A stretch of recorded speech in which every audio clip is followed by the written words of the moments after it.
Hi everyone! May nakita akong tanong online and I think maraming applicants ang may parehong concern.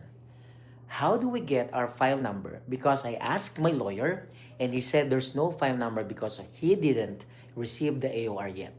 I'm wondering if it's true. I am a March 31, 2025 applicant of the pilot program of Caregiver. The short answer is yes.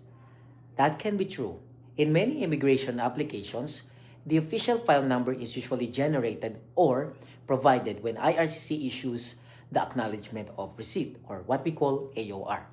If the application has been submitted but IRCC has not yet sent the AOR, the representative may only have the submission confirmation or payment receipt, but not necessarily the official file number.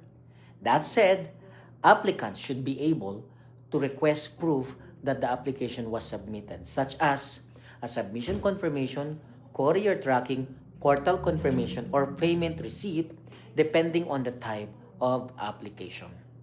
So, if your lawyer says there's no file number yet because no AOR has been received, that is not unusual and maybe completely accurate. As always, every application is different and processing times can vary depending on the program and application stream. Caregiver programs are usually being processed so long. So I hope that helps. Thank you.